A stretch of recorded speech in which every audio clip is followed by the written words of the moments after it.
Weigh the pros and cons to supersize your business.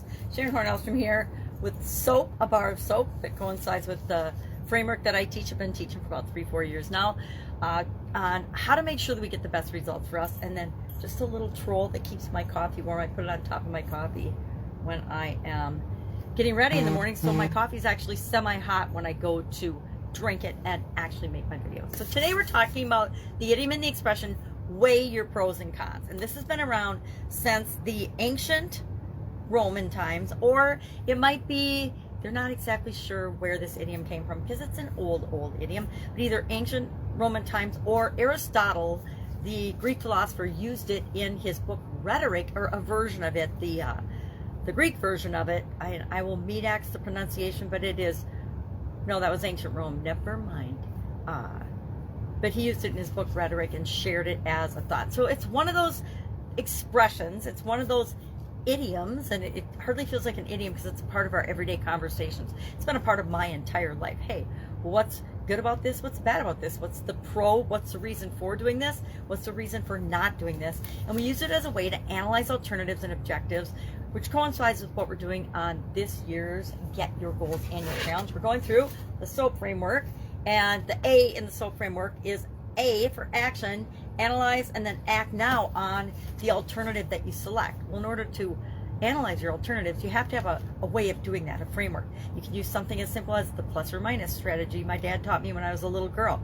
Take a piece of paper, draw a line down the middle, put a plus on one side, minus on the other, and write down all the reasons you should do something or all the reasons you shouldn't do something, right?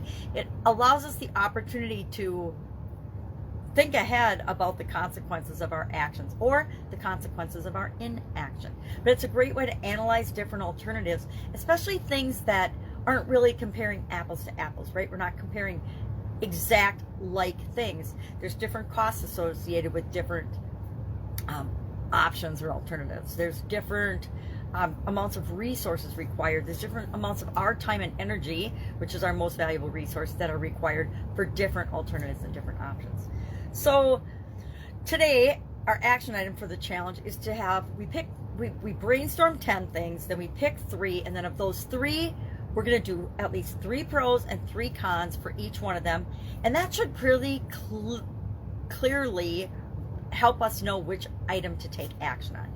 And one of our criteria for taking action is, what is it that I can take action on now? What is even just a little piece of this that I can do and take action on right now? Because whenever we make a decision, whenever we make a choice, whenever we choose an option, the faster we act on it, the more likely we are to have success with that. At least that's been my experience. If I dawdle and I overanalyze and I don't take action, a lot of times I'll talk myself out of doing something that if I just would have done it in the first place or taken a step toward it in the first place, I would have known if it was the right thing for my business or myself at the time.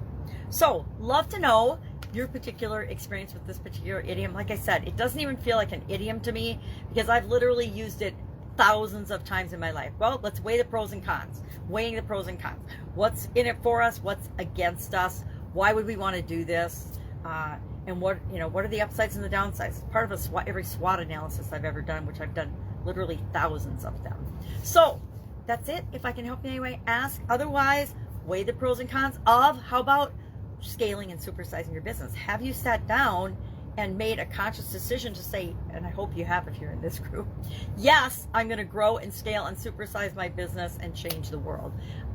If you haven't, a pros and cons is a great way to keep you motivated. It's like revisiting your why. All right, have a great day, and I'll of course be with you tomorrow.